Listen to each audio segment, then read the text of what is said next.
Hello, everyone, and welcome back to another lesson here at English Pod. My name is Marco. And my name is Catherine. So, Marco, what are we talking about today? Today, we are taking a look at a guy who is a little bit too afraid of people in general. There's a good word for this in English, someone who's almost too afraid all the time, someone who is overly cautious. We call this person paranoid. Okay, so if you are paranoid, you think that everyone is wants to hurt you or that everyone is out to get you. Wait, did you hear that? That's No, did you hear that? No, I didn't. Someone at the door. So, Marco, can you check the... Okay, that's paranoid. You know, you're always hearing voices and noises and things. Yeah, so a paranoid, somebody that is paranoid. All right, so why don't we listen to this dialogue for the first time and see what this person is all paranoid about. There it is again.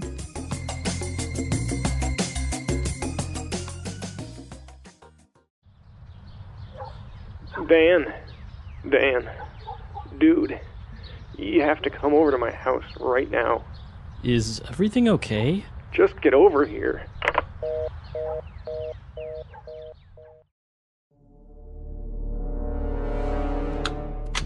Come in.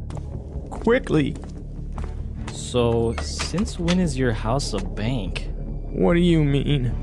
I mean, what's up with the 4 locks and iron bars on your windows? Security, Dan! Security!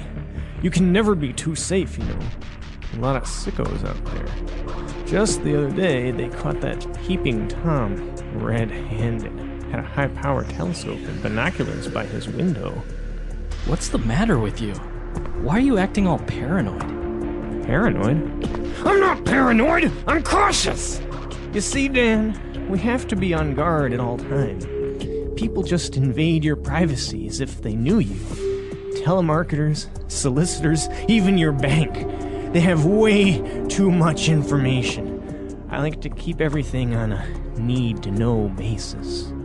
Okay. Well, what did you want to see me about? You're being watched. Be careful, Dan. Be careful.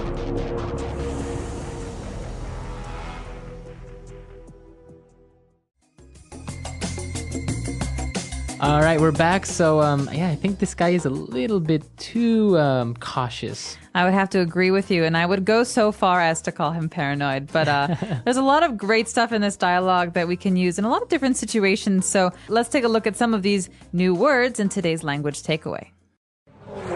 Language takeaway. All right, the first word on language takeaway today is sicko.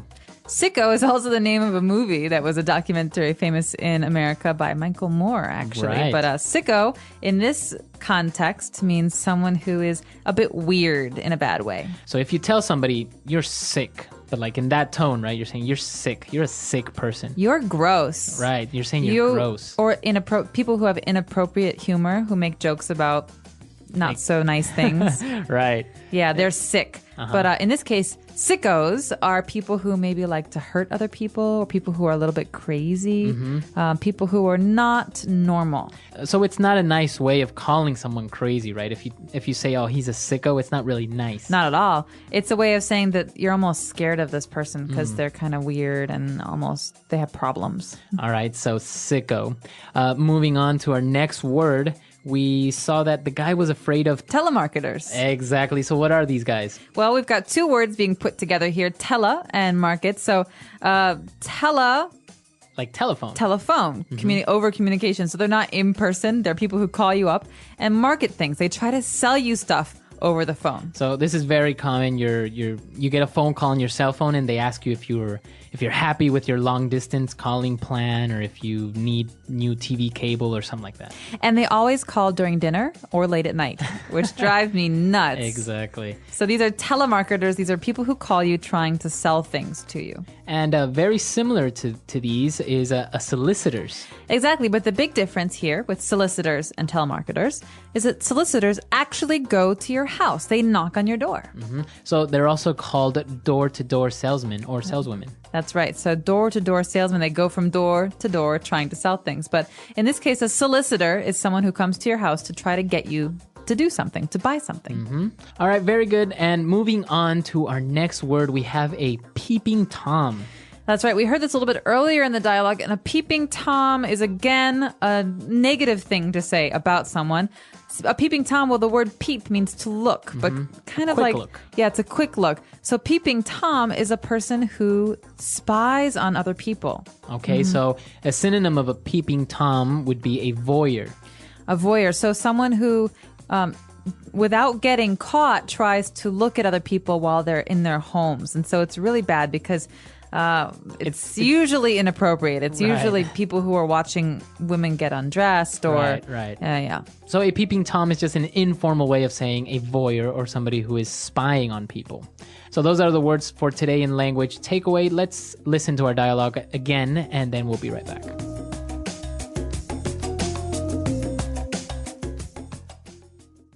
Dan, dude, you have to come over to my house right now. Is everything okay? Just get over here. Come in. Quickly. So, since when is your house a bank? What do you mean? I mean, what's up with the 4 locks and iron bars on your windows? Security, Dan! Security! You can never be too safe, you know. A lot of sickos out there. Just the other day, they caught that peeping Tom red-handed. Had a high-power telescope and binoculars by his window. What's the matter with you? Why are you acting all paranoid? Paranoid? I'm not paranoid! I'm cautious! You see, Dan, we have to be on guard at all time. People just invade your privacy as if they knew you. Telemarketers, solicitors, even your bank. They have way too much information. I like to keep everything on a need-to-know basis. Okay. Well, what did you want to see me about? You're being watched! Be careful, Dan. Be careful. Now we're back, and we had some interesting phrases in the dialogue. The first one being, you can never be too safe. Fluency builder. All right, so this is a common mom phrase. You often hear mothers say this when they're sending their kids off to school or whatever. They say, don't talk to strangers, and the kid says, well, why not? You can never be too safe, right? It's good to err on the side of caution. So it's okay to be extra safe or extra cautious, just in case. Exactly. You never know what's going to happen, so it's better to be cautious than not.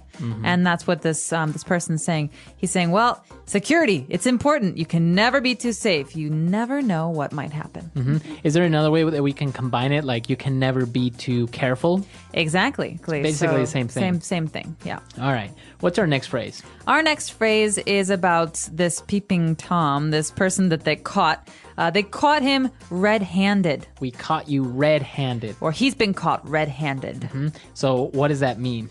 It's a very colorful phrase, and I don't just mean that because we're calling him red-handed, but to catch red-handed means to catch someone while they're doing something wrong.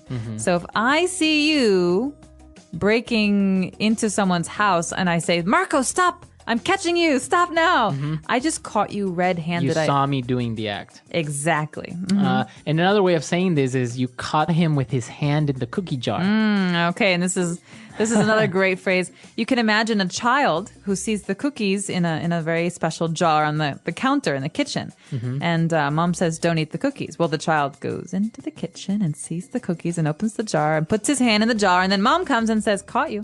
That's a boy with his hand or a child with their hand in the cookie jar. So it's the same thing. I can say, I caught you with your hand in the cookie jar. Or you were caught red-handed.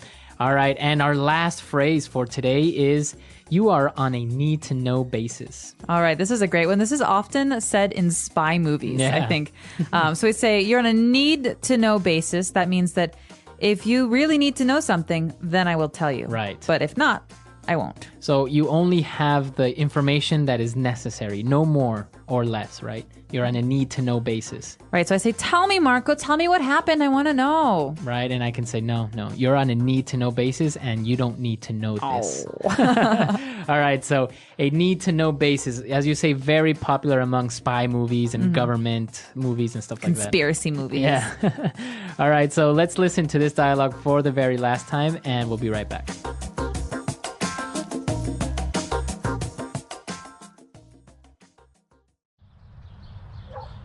Dan. Dan. Dude, you have to come over to my house right now. Is everything okay? Just get over here.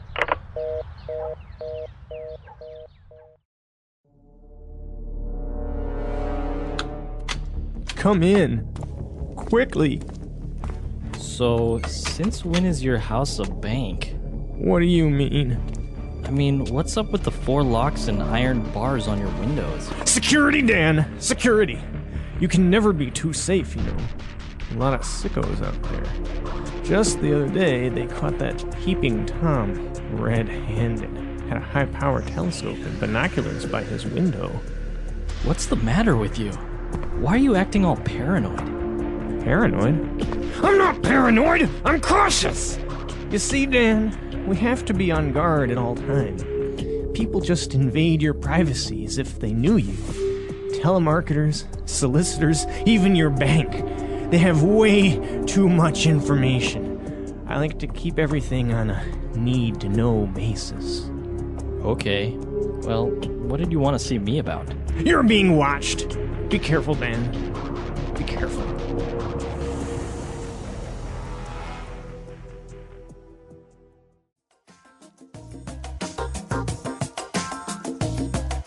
All right, so the guy's a little bit paranoid. There's another word for this as well, similar, right? It's schizo. Schizophrenia is a disease, and a lot of people have it, and it's not too uncommon. But a popular slang word to say someone's crazy is schizo. So if you guys remember this movie, A Beautiful Mind, it's all about this famous mathematician named John Nash.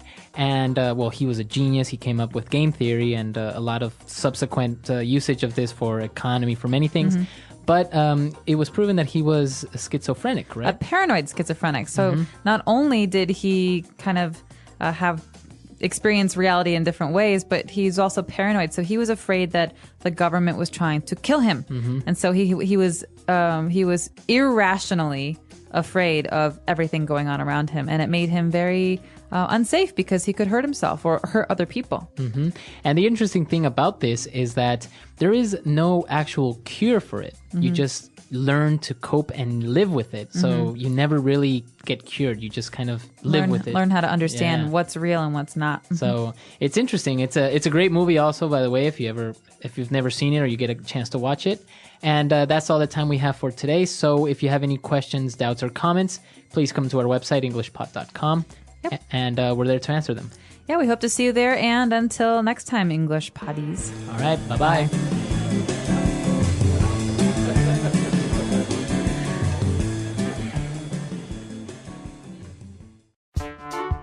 The English Pod Audio Review. Listen to the meaning, then say the vocabulary word. A deranged, psychotic, or morbidly obsessed person. Sicko. Doing something wrong or illegal. Red-handed. To affect in an unwanted way. Invade. Having a feeling that people will harm you. Paranoid. Situation where you have only the information you need. Need to know basis. Let's try that faster. Having a feeling that people will harm you. Paranoid. To affect in an unwanted way. Invade. A deranged, psychotic, or morbidly obsessed person. Sicko. Situation where you have only the information you need. Need to know basis. Doing something wrong or illegal. Red-handed. Now say the word and hear it in a sentence. Sicko.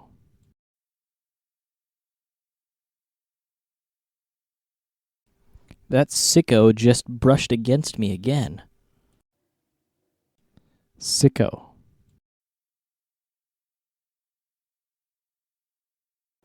Get your hands off me, you sicko. Sicko.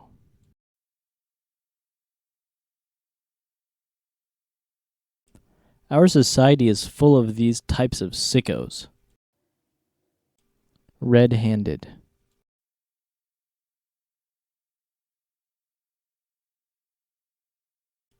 The little boy was caught red-handed stealing cookies out of the pantry.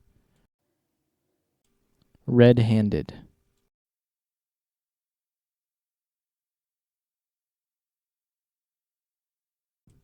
Caught red-handed, you little thief. I knew someone was stealing my change. Red-handed.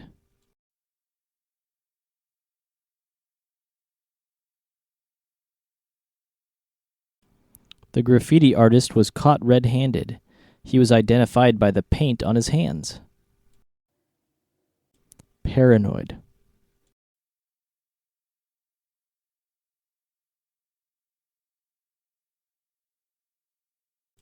Don't be paranoid, Bob. Even if there were aliens, they wouldn't want to abduct you. Paranoid.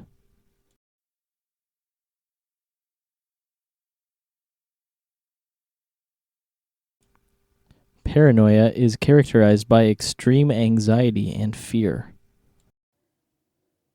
Paranoid.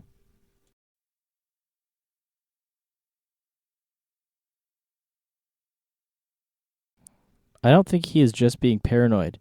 There really is a vampire waiting outside. Invade.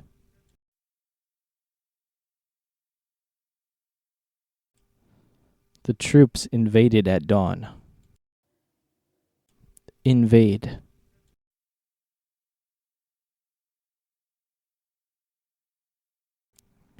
The place is invaded by tourists every summer. Invade.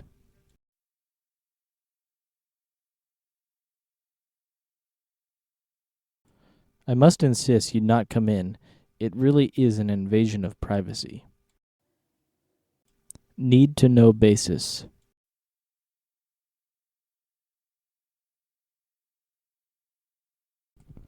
The details of my date last night are on a need to know basis. Need to know basis.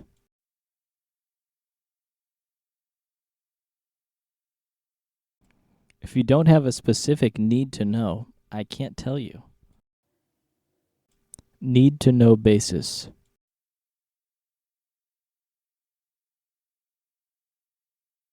Access to the report of the UFO crash are on a need to know basis.